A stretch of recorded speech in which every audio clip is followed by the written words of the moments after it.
দুদিন আগেই মারু আর মারুর বর একটা লাইভ করছিল রাত্রিবেলা। ঘুম আসছিল না, তাই তারা লাইভে এসেছিল।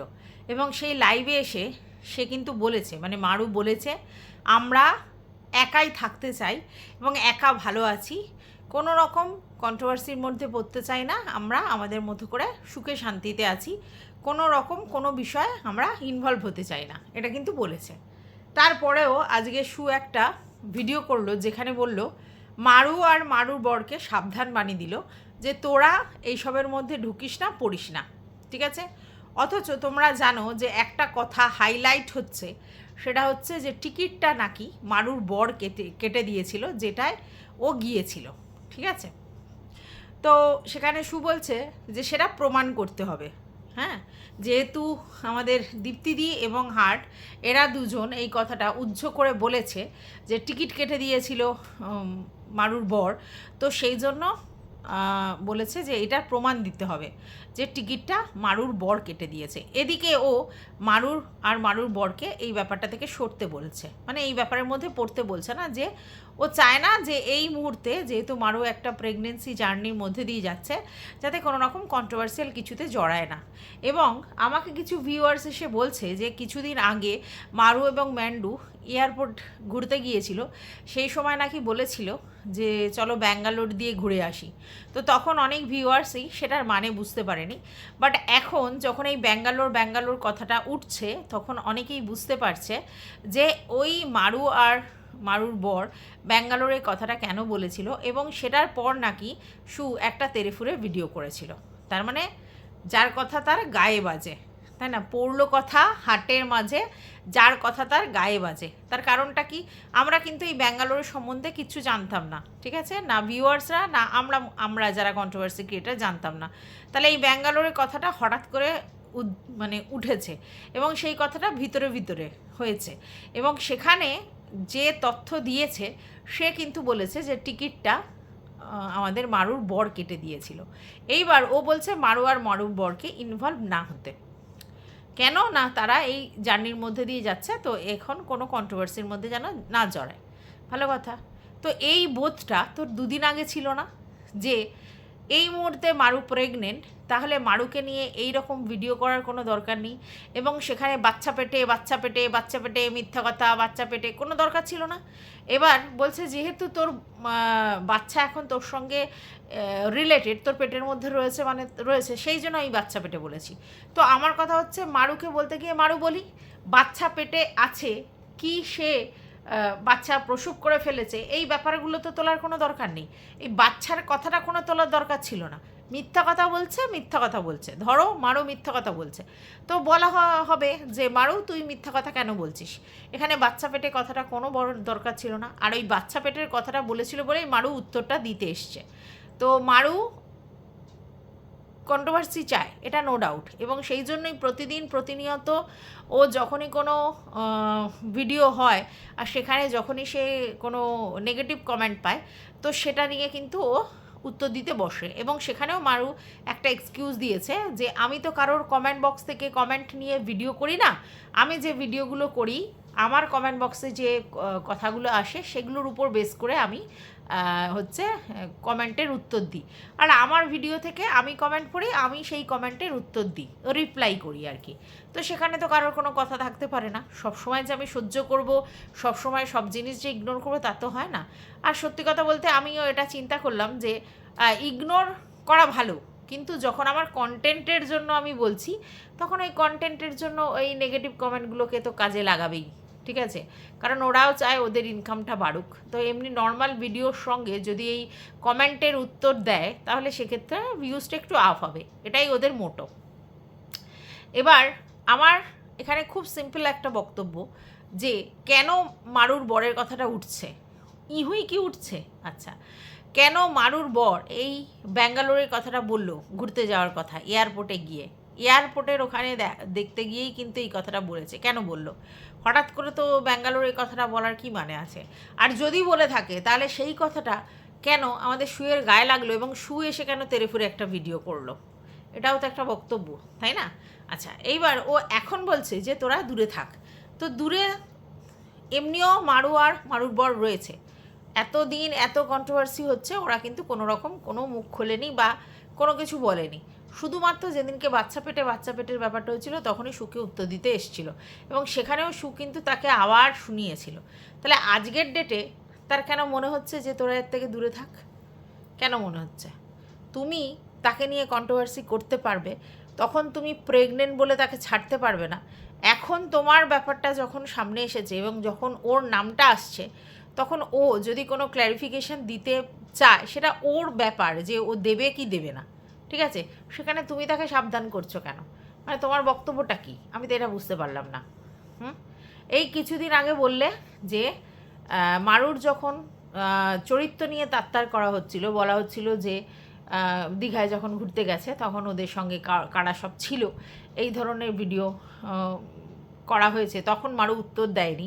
ইভেন ম্যান্ডি যখন একটা কমেন্টে যে মারুর বরেরটা কি মুখে নিয়ে রেখেছো নাকি মুখে গুজে রেখেছে, এরকম ধরনের একটা রেসপন্স করেছিল কোনো কমেন্টে, সেটাতেও কখনো মারু রেসপন্স করেনি। অথচ ওর বাচ্চার ব্যাপারটা বলতেই ও কেন রেসপন্স করলো, বাচ্চা পেটে গল্পটা বলতে? এটা তো খুব সিম্পল ব্যাপার। সেটা হচ্ছে ও এখন সন্তান সম্ভবা, সেক্ষেত্রে ওর বাচ্চার ব্যাপারটা বললে ও তো বলবেই। আর তুমি ওদের সঙ্গে যে কাণ্ড কারখানা ঘটিয়ে রেখেছো, তোমার প্রতি খুব সদয় ওরা, এটা কিন্তু নয়। ঠিক আছে, হ্যাঁ ওরা মুখ খোলে না আলাদা কথা, কিন্তু সদয়ও নয়। আর এটা তো বাস্তব যে তোমার থেকে ম্যান্ডুর সঙ্গে যদি ওর মানে ভাব ভালোবাসা হয়ে যায়, তাহলে ওর প্রফিট। তো এখানে সবাই ভিডিও করতে এসে তার নিজের প্রফিট দেখে। তুমি যেমনি আগ বাড়িয়ে ম্যান্ডুদের সঙ্গে সম্পর্ক করেছিলে তোমার প্রফিটের জন্য, যতই ভালোবাসার নাম দাও আর দোহাই দাও, সেমনি মারুও তার মানে লাভের জন্যে হতে পারে দিদিভাইয়ের সঙ্গে সম্পর্ক ঠিক করতে পারে। তো সেই জন্যই যখন এরকম একটা ঘটনা ঘটছে এবং ও দেখতে পাচ্ছে যে তোমার সঙ্গে ওর একটা প্রবলেম হচ্ছে, মানে ম্যান্ডু, তখন সেখানে মারু তো এই জিনিসটা বলতেই পারে, কারণ ও তো চায় দিদিভাইয়ের ফেভারে আসুক। আর এটা তো সত্যি, ও কদিন ভরেই রানাঘাট ভুলতে পারবে না, মানে মারুর বর, দুজনের নাকি খুব স্মৃতি জড়িয়ে আছে, প্রথম বিয়ের জীবন খুব মিস করে, সমস্ত কিছু মিস করে, এমনকি হাইওয়ে মিস করে, রাত্রিবেলা ঘোড়া মিস করে, অনেক কিছু মিস করে। এবং সেখানে পম বলেছে, মানে মারুর বর, যে আর কিছু হোক না হোক, ওরা যদি ওদের শুভ দিন মানে সময় ভালো আসে তখন ওখানে নাকি 1 বেডরুমের ফ্ল্যাট হলেও কিনবে। আমি জানি না ওইটা কন্টেন্টের স্বার্থে বলেছে কিনা। এই তো কিছুদিন আগে বললো বাড়ি করবে, ঠিক আছে, এবার বাড়ি না করতে করতেই তার স্বপ্ন জেগেছিল 4 চাকার, সেটাও আমরা শুনেছি। আবার এখন তার স্বপ্ন জাগছে যে না, রানাঘাটে একটা 1 বেডরুমের ফ্ল্যাট হলেও কিনবে। আচ্ছা, এবার আমরা যতদূর জানি যে আমরা সেই জায়গাটা থেকে কোনো দিন সরে আসতে পারি না, যেটা হয়তো আমাদের জন্মভূমি বা কর্মসংস্থানের জন্য আমরা যদি কোথাও থেকে যাই, সেটা যদি ভালো লেগে যায় তখন সেখানে বলে। কিন্তু যখন রানাঘাটে ছিল তখন মারুর বরের কোনো কাজকর্ম ছিল না, কারণ দোকানে আসতে পারতো না, অনেকটা দূর বাড়ি থেকে। তাহলে সেইখানে মানে রানাঘাটে ওর ফ্ল্যাট কেনার পিছনের রিজনটা কী? না সেখানে বাড়ির কাছাকাছি, মানুষ তো কী কেনে, নয় বাড়ির কাছাকাছি কেনে, নয় কর্ম যেখানে আছে সেখানের কাছাকাছি কেনে, দুটোই কিন্তু মারুর বরের বাপে মানে শ্বশুরবাড়ির জায়গা, মানে মারুর শ্বশুরবাড়ির জায়গায়। তাহলে সেখানে কোনো কিছুর জন্যই রানাঘাটটা তাদের প্রেফারেবল জায়গা নয়। হ্যাঁ, স্মৃতি কিছু রয়েছে, প্রথম বিয়ের পর ওখানে কাটিয়েছে তাই। তাহলে সেই জায়গায় একটা ফ্ল্যাট কেনার মধ্যে কোনো দূরদর্শিতা আছে? হ্যাঁ, ও যদি বলতো আমি কলকাতা শহরে একটা ফ্ল্যাট কিনতে চাই, সেটা আলাদা কথা, সেটা মানুষের স্বপ্ন থাকতে পারে। কিন্তু রানাঘাটে ফ্ল্যাট কেনা কী কারণে স্বপ্ন, কী জন্যে? আচ্ছা, বাই দ্য ওয়ে, ওরা বলেছিল মানে মারু আর মারুর বর দুজনে বলেছিল যে ওরা ফেসবুক থেকে দেখে ওই জায়গাটা মানে চয়েস করেছিল। কিন্তু পরবর্তীকালে ম্যান্ডুর ভিডিও থেকে জানা যায় যে ম্যান্ডুই বলেছিল ওদেরকে রানাঘাটে আসতে, এবং হয়তো ম্যান্ডুই সমস্ত ব্যবস্থা করে দিয়েছিল। তাহলে ওই কথাটাও ওরা মিথ্যা কথা বলেছিল। তো যাই হোক, আমি কোনো জায়গা থেকে দেখতে পাচ্ছি না যে রানাঘাটে ফ্ল্যাট কেনাটার মধ্যে কোনো বুদ্ধিদীপ্ত ব্যাপার আছে। ঠিক আছে, শুধু স্মৃতির জন্য কেউ এখানে কেন ইনভেস্ট করবে? ইনভেস্ট করলে মানে যখন মানুষ একটা জায়গায় পৌঁছবে, ইনভেস্ট করলে কলকাতা শহরে বা এমন কোনো জায়গায় যেখানে ওর কাজের সুবিধা বা বাড়ির আশেপাশে সেগুলো কিনে। তো সেখান থেকে ছেড়ে যেখানে কাজ থেকে এত দূরে এরকম একটা জায়গায় কেন ফ্ল্যাটটা কিনবে? তো যাই হোক, এটাতে মনে হয় যে ও ম্যান্ডুর কাছাকাছি আসতে চাইছে, আর এটা খুব স্বাভাবিক, কারণ ওর পরিচিতিটা ম্যান্ডুর থেকেই হয়েছে, এবং ম্যান্ডুর থেকে তো ও ডিট্যাচ হতে চায়নি, ম্যান্ডু ওকে ডিট্যাচ করে দিয়েছিল। এবং কেন তোমরা জানো, ওই বিজনেসের ব্যাপারটায়। তাহলে মারু কেন চাইবে যে ম্যান্ডুর থেকে ডিট্যাচ হতে? আচ্ছা, বাই দ্য ওয়ে, এর মধ্যে মারু এটাও বলেছে যে ওদের নিজেদের সংসার ওরা নিজেরা গুছিয়ে নিয়েছে। কে না, ও আর ওর বর মিলে। ওদের না বাপের বাড়ি না তো শ্বশুর বাড়ি থেকে সেরকম কোনো হেল্প পেয়েছে। একদমই ঠিক কথা, এটা আমি মানি, কারণ বাপের বাড়ি থেকেও তো অ্যাকসেপ্ট করেনি, কিছু জিনিসপত্র দেয়নি, আর শ্বশুরবাড়ি থেকেও সেটা প্রশ্ন আসে না। অর্থাৎ ওদের যে জীবনের সংসারটা যেটা করেছে সেটা পুরোটাই ওরা ওদের ক্রেডিটে করেছে। কিন্তু এখানে একটা কিন্তু আছে, ওরা করেছে এরকম অনেক বহু মানে কাপেল এরকম করে, নিজেরাই নিজেদের সংসার গোছায়, কিন্তু ওরা যে সুবিধাটা পেয়েছে সেই সুবিধাটা অনেক কাপেল পায় না। সেটা হচ্ছে ইউটিউবে ওরা চলে এসেছে, ঠিক আছে? মানে ওদের এই বিধর্মী বিয়েটা করার পরে দুজনে মিলে ব্লগ করতে শুরু করে, তার আগে মারু একা করতো। তো এবার সেই জায়গা থেকে ম্যান্ডির বোন বলে ও কিন্তু অনেক ফেসিলিটিস পেয়েছে। সেই ফেসিলিটিসগুলো কি, ইকোনমিক্যালি অনেকের থেকে সাপোর্ট পেয়েছে, জিনিসপত্র গিফট পেয়ে, থালা বাসন, ডিনার সেট, মাইক্রো ওভেন, তোমার কী যেন বলে, মিক্সার গ্রাইন্ডার, ফ্রিজ, ঠিক আছে, সোনার একটা চোকার, নাক ছবি, হ্যাঁ, শোকেস, ঠিক আছে, এই সবগুলো কিন্তু পেয়েছে। হ্যাঁ, তাহলে এই যে জিনিসগুলো পেয়েছে ইউটিউবের লোকজনের দৌলতে, সেখানে পুরোটা কি ওর, তাহলে ওর আর ওর বড় কন্ট্রিবিউশন না? ওদের সংসার গোছানোর পিছনে ইউটিউবের কিছু ভালোবাসার ভিউয়ার্স, এবং সবাই বেশিরভাগই ম্যান্ডি রিলেটেড, তারাই কিন্তু ওকে হেল্প করেছে এত তাড়াতাড়ি সংসার গোছানোর জন্য। বাদবাকি ওরা নিজেরা পয়সা খরচা করেছে, এবং এটাও বাস্তব, ওরা এই বিধর্মী বিয়েটা করেছিল, এবং তারপর ম্যান্ডুর সঙ্গে ওদের যে ভাব ভালোবাসাটা হয়ে গিয়েছিল, তার জন্য কিন্তু ওরা অনেক ইকোনমিক্যালি ফেসিলিটিস পেয়েছে, এটাকে অস্বীকার করার জায়গা নেই। তাই শুধু যদি বলে আমি আর আমার বর দুজনে মিলে এই জায়গাটা করেছি, আমাদের অন্য কারো কন্ট্রিবিউশন না, একটু হলেও ভুল আছে। শ্বশুরবাড়ি বাপের বাড়ির কন্ট্রিবিউশন না হলেও ইউটিউবের ভার্চুয়াল বাড়ি থেকে কিন্তু অনেক ফেসিলিটিস পেয়েছে, এবং একটা সংসার গোছানোর প্রথম দিকে যে হেল্পটা দরকার পুরোটা পেয়েছে, এবং ম্যান্ডুর সঙ্গে ওর ভাব ভালোবাসার জন্য ভিউজটা সেই লেভেলের হয়েছিল, বিধর্মী বিয়ে হয়েছিল বলে সেই লেভেলের ভিউজ হয়েছিল। তারা আবার ম্যান্ডি সাউচার্জে একটা মন্দিরে গিয়ে বিয়ের আর কি সোশ্যাল ম্যারেজ টাইপের করেছিল, যদিও সেখানে লোক খাওয়াই হয়নি, শুধুই ম্যান্ডু আর ম্যান্ডুর বর ছিল আর ওরা ছিল। তো সেখান থেকেও কিন্তু অনেক কন্টেন্টে অনেক ভিউজ হয়ে কিন্তু আজকের এই জায়গায়। তাহলে এই জায়গায় শুধু আমার আর আমার বরের কন্ট্রিবিউশন, এটা ভুল। ম্যান্ডুরও কন্ট্রিবিউশন আছে, ম্যান্ডুর ভিউয়ার্সদের কন্ট্রিবিউশন আছে, ওর নিজের ভিউয়ার্সদের কন্ট্রিবিউশন আছে, যেটা ম্যান্ডুর থেকেই গ্রো হয়েছে, এবং ভার্চুয়াল জগতের অনেক ভিউয়ার্স ওদেরকে প্রচুর সাপোর্ট করেছে, ঠিক আছে? তো সেই জায়গা থেকে এটা ওরা যেটা বলেছে এটা পুরোটা সত্যি নয়। এইবার কথাটা হচ্ছে, এটা তো একটা অন্য দিক, কিন্তু আমার কথা হচ্ছে যে মারু মা পম নিজেরাই বলেছে এই কোনো ব্যাপারে ঢুকতে চায় না, তারা একাই থাকতে চায়, নতুন করে আর কোনো ব্যাপারে জড়াতে চায় না। তাহলে এটা বলার পরে এই ভিডিওগুলো তো নিশ্চয়ই আমাদের শু দেখেছে, কারণ শু তো ওকে নিয়ে কন্টেন্ট করে রেগুলার বেসিস। তো যখন কন্টেন্ট করে নিশ্চয়ই ওর ভিডিও দেখে, তো সেখানে তো সে বলেই রেখেছে যে সে কোনো রকম কিছুর মধ্যে ঢুকতে চায় না, ওরা এরম একা আছে, একা থাকবে। তাহলে তাদেরকে এইভাবে আলাদা করে তোরা এর মধ্যে ঢুকবি না কেন বলছে? কিসের জন্য বলছে? ওদের যদি ইচ্ছা হয় ওরা ঢুকবে, আর ওদের যদি ইচ্ছা না হয় ওরা ঢুকবে না। কিন্তু ও বলার কে? আমি এটা বুঝতে পারছি না, ও কেন ওদেরকে হাইলাইটস করে এই কথাটা বললো? এটাতে তো একটুখানি সন্দেহ দানা বাঁধছে যে কেন ওদেরকে বললো। আচ্ছা, এবার চলো, welcome back to my channel. আশা করছি তোমরা সবাই খুব ভালো আছো, আর আমিও খুব ভালো আছি নতুন একটা ভিডিওর সাথে। আমি রুনা লাইফস্টাইল থেকে। আচ্ছা, এবার ও বলছে, আজকেরও কিন্তু ও বলেছে যে আমাদের মারুর বর যে অডিও রেকর্ডিং অন করে যে গিয়েছিল, সেটা যদি ক্রাইম হয়, তাহলে আজকের ডেটে যে গুপ্তা ম্যাডাম যেসব জিনিসগুলো প্রোভাইড করছে সেগুলো তো ক্রাইমের মধ্যেই পড়ে। আর ওনার তো অনেক চ্যানেল সোর্স আছে, তাহলে সেখানে কেন জিজ্ঞেসে করছে না যে কোনটা কোনটা ক্রাইমের মধ্যে পড়ে? দেখো, কারোর কাছে কোনো পার্সোনাল জিনিস প্রোভাইড করা অবশ্যই ক্রাইম, কিন্তু ওর জিনিসটা তো পার্সোনাল নেই, ও নিজেই তো সেটা গ্রুপের মধ্যে পাবলিক করে দিয়েছে, সেটা কি আর পার্সোনাল থাকে? যদি আজকের আমি শুধুমাত্র কোনো একজনকে স্পেসিফিক্যালি পাঠাই, ঠিক আছে? আমার আর তার মধ্যে যদি জিনিসটা থাকে, সে যদি সেই বীজটা ভেঙে অন্য কোথাও পাঠায়, তাহলে অবশ্যই সেটা তার দায় আসে। কিন্তু যেখানে ও গ্রুপের মধ্যে পাঠিয়েছে, সবার মধ্যে পাঠিয়েছে, তাহলে সেই জায়গায় তো আগেই ও পাবলিক করে দিয়েছে। তো সেই পাবলিক জিনিস যদি আবার অন্য কারোর কাছে পাঠায়, ঠিক আছে, তাহলে সেটা তো পাবলিকালি জিনিসই পাবলিক করেছে। তুমি যদি গ্রুপের মধ্যে পাঠাও, সেটা তো আর প্রাইভেট নয়, পাবলিক হয়ে গেল। কারণ 5টা লোককে তুমি শুনিয়েছো, একের অধিক লোক মানেই তো পাবলিক। ঠিক আছে, 1 ম্যান টু 1 ম্যান যদি হতো, মানে শুধু যদি ম্যান্ডি বা শুধু যদি গোল্ডি দিদির কাছেও পাঠাতো, তাহলেও প্রশ্নটা আসতো, কিন্তু গ্রুপের মধ্যে পাঠিয়েছে।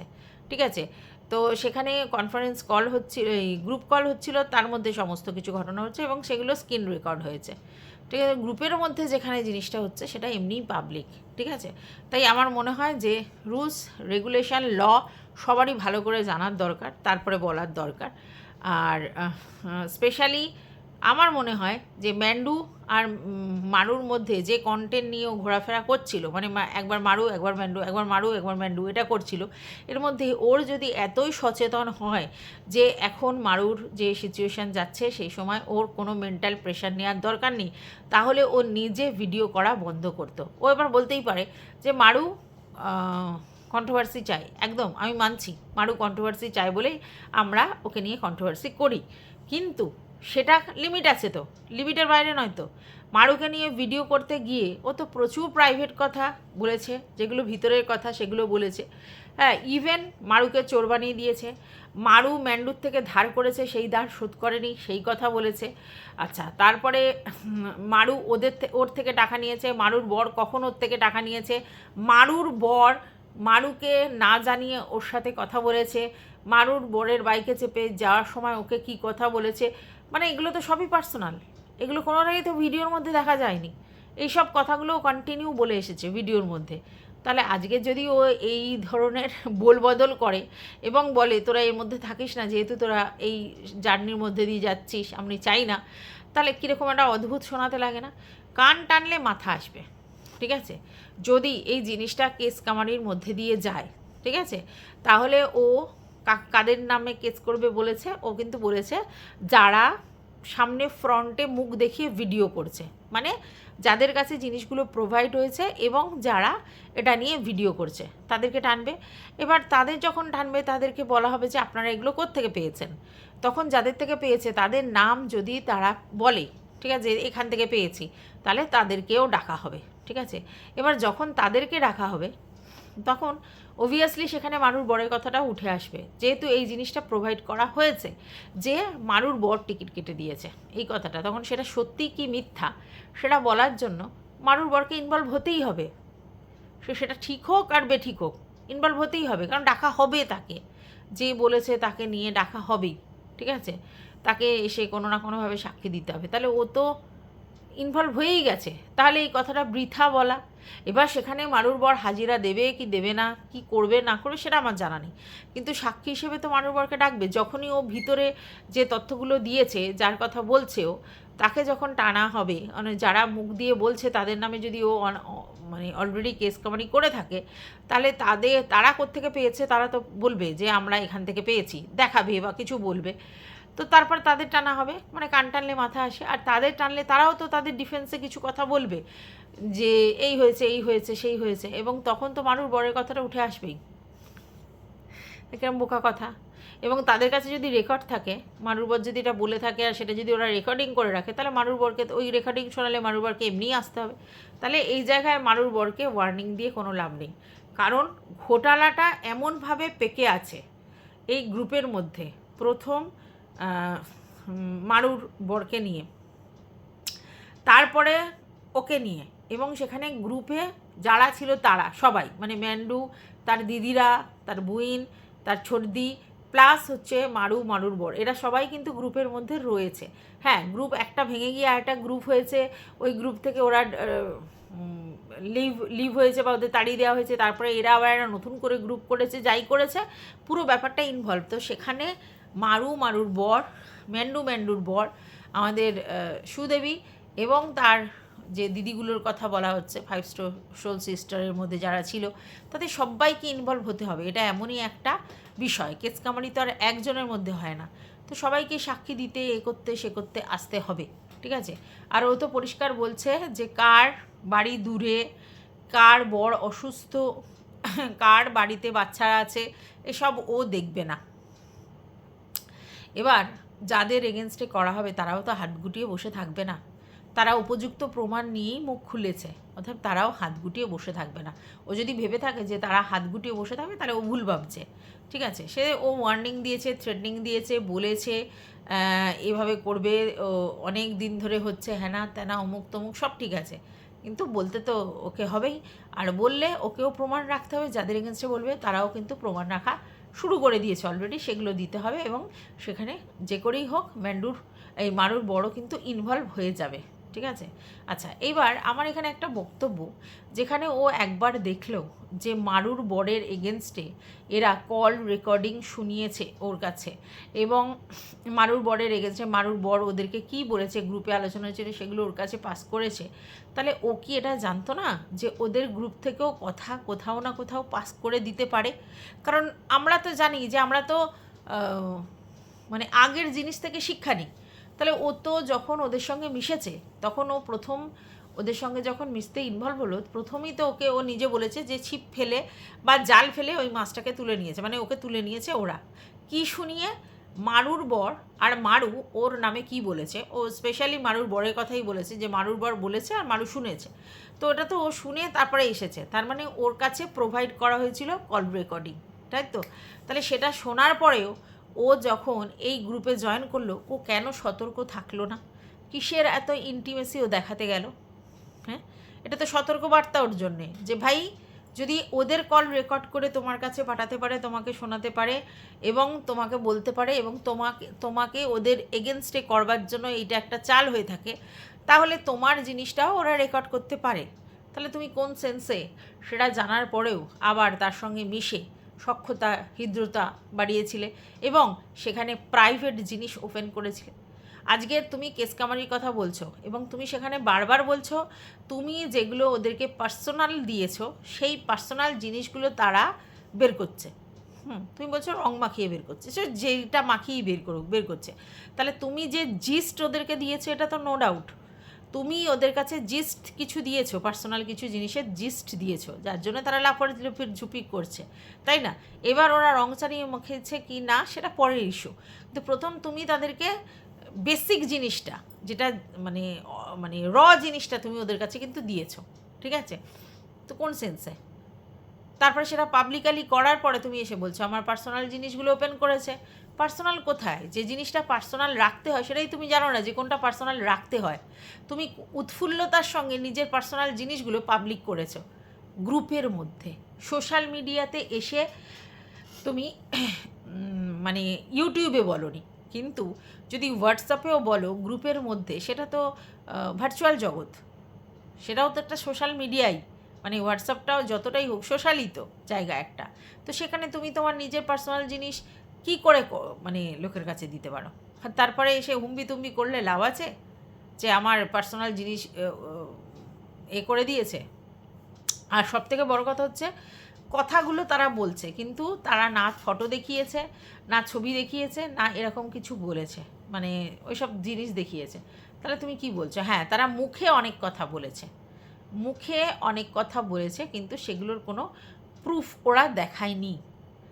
তাহলে সেটার জন্য কি হতে পারে সেটাও তোমার আইডিয়া আছে, মানে তুমি তো এর মধ্যে দিয়ে যাচ্ছ। তো যাই হোক, অনেক গলতি তুমি করে রেখেছো, এবং কোন জায়গা থেকে তুমি এত বড় ব্লান্ডারগুলো করলে সেটাও তো একটা ভাবার বিষয়। যেখানে তুমি দেখছো যে ওরা গ্রুপের কথা নিয়ে তোমার কাছে চালাচালি করেছে, তাহলে তুমি কি করে ভেবেছিলে যে তোমার কথাটা চালাচালি হবে না? কি জায়গা থেকে বিশ্বাস করেছিলে, আর কেনই বা করেছিলে? কেন বা সতর্ক থাকোনি?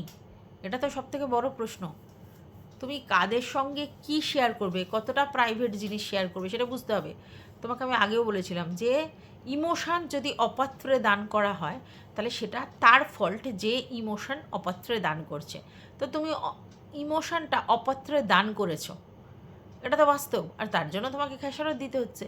তুমি এটাও বলেছো যে তুমি তোমার ফ্যামিলির লোকজনের থেকে, ইভেন হাজব্যান্ডের থেকে বেশি প্রায়োরিটি ওদের দিয়েছিলে। কেন? তাহলে তো তাদের সঙ্গে তুমি গলতি করেছো। তোমার নিজের লোকেদের থেকেও প্রায়োরিটি যদি তুমি বাইরের আননোন পার্সনদের দাও, যাদেরকে তুমি ক্ষণিকের চেনো, তাহলে সেটা তোমার গলতি, তোমার ফল্ট। তুমি অন্য লোকের দোষারোপ করলে কী করে হবে? আর যেখানে তুমি ম্যান্ডিকে নিয়ে ক্যারিকাচার করে রেখেছো, যেহেতু অতীত তোমাদের সুমধুর নয়, ঠিক আছে, এবং কেস কামারি থানা পুলিশের মধ্য দিয়ে কিন্তু গেছে ব্যাপারটা, তো সেটা যাওয়ার পরে তোমার অতীত যখন সুমধুর নয়, তো সেখানে তুমি তাদের সঙ্গে বন্ধুত্ব করেছো, ফোন আলাপ করেছো, গল্প করেছো, খুব ভালো কথা, ঘুরতে গেছো, বেড়াতে গেছো, সেটাও ভালো কথা। কিন্তু তুমি এমন কিছু পার্সোনাল জিনিস তাদের কাছে কেন রিভিল করে রেখেছো, যাতে অতীতে তুমি সেখান থেকে আবার ডাঁশ মারতে পারে? আর সেই জন্যই তো তোমার বিবি পাহেরা পরিষ্কার দেখিয়ে দিচ্ছে যে সে ডাঁশ মারতে পারে। যেদিন এরকম বললো আর তারপরেও এই জিনিসগুলো রিভিল হলো, ভাবতে পারছো? সে তো বলেই দিয়েছে, এবং এই পুরো ব্যাপারটাই কিন্তু প্ল্যান্ড, ওয়েল প্ল্যান্ড এক্সিকিউটটা হয়েছে। এবং আমার যতদূর মনে হয় এই প্ল্যানটা, এই যে মাস্টার মাইন্ড গেমের প্ল্যানটা ম্যান্ডির নয়, স্যান্ডির, এটা আমার মনে হয়। তার কারণ হচ্ছে ম্যান্ডি এমনি অনেক কাজ করতে পারে, কিন্তু টেকনিক্যালি এত জিনিসপত্রতে সাউন্ড নয়। সেখানে ওই যে ছোটু আর ছোটুর দিদি, ওরাই সাউন্ড, এবং ওরাই ব্যাপারটাকে করেছে, ঠিক আছে। এবং স্ক্রিন রেকর্ডের ব্যাপারটাও আগে থাকতে প্ল্যান করা ছিল, না হলে কখনো হতে পারে না, ঠিক আছে। দুম করে ওরকম করে করা যায় না, আগে থাকতে কিছু প্ল্যানটা করা ছিল, যে এরকম যদি কোনো দিন কিছু হয় তাহলে প্ল্যান হবে। এবং সেটা একদিনে হয়নি, অনেক দিন পরেই হয়েছে। যখন বুঝতে পেরেছে যে তুমি এবার এসে ঝেড়ে কাচতে যাবে, তখনই প্ল্যান হয়েছে, ঠিক আছে। তো যাই হোক, আমার মনে হয় যে কেস কামারি করছো ভালো কথা, সবাইকে হ্যারাস করছো সেটাও ভালো কথা। তুমিও জানো, অনেকবার বলেছো কেস কামারি করে আলটিমেটলি কিছু হয় না, যেটা হয় পয়সা খরচা হয়, হ্যারাসমেন্ট হয়, এবং দুপক্ষেরই পয়সা যায়, যার জন্য তোমরা আগের বারে তুমি আর ম্যান্ডি দুজনে কেসটা মিটিয়ে নিয়েছিলে নিজেদের মধ্যে, কারণ তোমরা বুঝেছিলে যে ফালতু কোনো লাভ নেই, ঠিক আছে, এবং দুজনেই দু তরফ থেকে এসেছিলে। আজকে যখন ম্যান্ডি হার্টের এগেনস্টের যে কেসটা সেটা মিটিয়ে নিচ্ছে, তখন তোমার জ্বালা করার কোনো কারণ নেই, ঠিক আছে। কারণ তোমার সঙ্গেও মিটিয়ে নিয়েছে, তার সঙ্গে মিটিয়ে নেবে, তখন তুমি তাকে আবার জ্ঞান দিচ্ছ যে সেটা হয় না। যদি কোনো প্রাইভেট উকিল দিয়ে কিছু করতো সেক্ষেত্রেই হয় না, আর এক্ষেত্রে তো মানে প্রচুর জরিমানা দিতে হবে। হ্যাঁ, যদি ওরা পক্সো কেস করে থাকে এবং সেখানে তো সরকার ইনভলভ, সরকারের লয়ার ইনভলভ এইসব কেসে, তো সেক্ষেত্রে যদি দুম করে বলে যে কেস করবো না বা কেস থামিয়ে দেবো, দুম করে কিন্তু সে জিনিসটা হবে না। তবে আমার মনে হয় সেই প্ল্যানটা ওরা নিশ্চয়ই কিছু না কিছু করবে, অত চিন্তা তোমাদের না করলেও চলবে, মানে তোমার না করলেও চলবে, সেটা ওরা বুঝে নেবে। ওরা যেটা করেছে উইমজিক্যালি তো করেছে, দুম করে মনে হয়েছে, দুম করে স্পট ডিসিশান নিয়ে কাজ করেছে। আর কখনোই স্পট ডিসিশান কখনো ভালো কিছু দেয় না, স্পট ডিসিশান বেশিরভাগ ক্ষেত্রেই ভুল হয়, ইনস্ট্যান্ট ডিসিশান। তো সেই ইনস্ট্যান্ট ডিসিশানের খেসারত ওদের দিতে হবে, এবং সেটা ওরা দেওয়ার জন্য প্রস্তুত আছে। তুমি ওদের ব্যাপারে না চিন্তা করলেও ভালো। তুমি কি ওদেরকে ভয় দেখাচ্ছ? ভয়ের ঊর্ধ্বে চলে গেছে। যেখানে মানুষ রিভেঞ্জ মেন্টালিটি থাকে, সেখানে ভয়টাকে তাকে জয় করতে হয়, নাহলে রিভেঞ্জ নিতে পারে না। তাহলে তুমি কি শেখাচ্ছ, কি বলছো, আমি তো বুঝে পাই না। তো যাই হোক, আমার যেটুকুনি মনে হলো সেটুকুনি বললাম, এবং ভিউয়ার্সদের থেকে যে তথ্য পেলাম এই ব্যাঙ্গালোরের ব্যাপারটা, এয়ারপোর্টে গিয়ে এই যে মারু আর মারুর বর বলেছিল, সেই তথ্যটা পেলাম, সেটাই বললাম। এবং ব্যাঙ্গালোর বলাতে আমাদের সুদেবীও খোঁচে গিয়েছিল। তারপরে আজকের ডেটে আবার সেই ব্যাঙ্গালোরের কথাটাই উঠছে, এবং সেই কেসের টিকিটটা কেটে দেওয়া হয়েছে, পম কেটে দিয়েছে, মানে মারুর বর কেটে দিয়েছে, সেটাও বলা হচ্ছে। তাহলে সব মিলিয়ে ওভারঅল কোথাও না কোথাও মালাগাথা কিন্তু শুরু হয়ে গেছে। তো যাই দেখা যাক কি হয়, কি কোর্ট কেস হ্যানা ত্যানা কী হয়। তবে আমি আবারও বলবো, সব কিছু ভাবনা চিন্তা করে করা উচিত। হ্যাঁ, ফল কি হবে, এফেক্ট কি হবে সেটা করা উচিত। নিজের নাক কেটে অন্য লোকের যাত্রা ভঙ্গ করে আমার মনে হয় না কোনো সলিউশন হয়। তবে হ্যাঁ, সে নিতে পারলে ভালো, তো সমস্ত কিছু যদি নিতে পারে, হ্যান্ডেল করতে পারে, ভালো, সেটা আমার কিছু বলার নেই। তো যাই হোক, ইপু দিদির কথা বলা হচ্ছিল, যে ইপু দিদি সেই হাজব্যান্ডের ওখানে গিয়েছিল, এবং বলে ও একটা কথাতে, ইপু দিদি এখন ভিডিও করে না, তারপরেও বলেছে যে ইপু দিদির সম্বন্ধে ও কেন বাড়ি ঘর দৌড় ছেড়েছে, কেন এখান থেকে ওখানে গেছে, সেইগুলো ও জানে, কিন্তু তারপরেও সেই প্রাইভেসি ও মেনটেন করেছে। ও কিন্তু সেই কথাগুলো জনসমক্ষে এসে বলেনি। কেন বলবে? ইপু দিদি তো এখন আর ভিডিও করে না।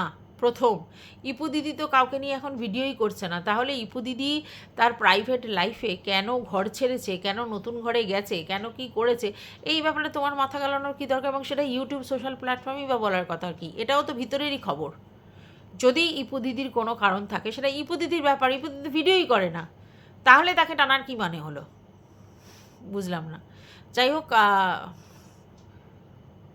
যখন সময় খারাপ যায় তখন মানুষের মতিভ্রম হয়, আর সেই সময় থেকে মানুষ তখন অনেক ভুলভাল কার্যকলাপ করে। তো আমার মনে হয় তোমারও এখন মতিভ্রম হয়েছে, তো তার জন্য তুমি ভুলভাল করে যাচ্ছ।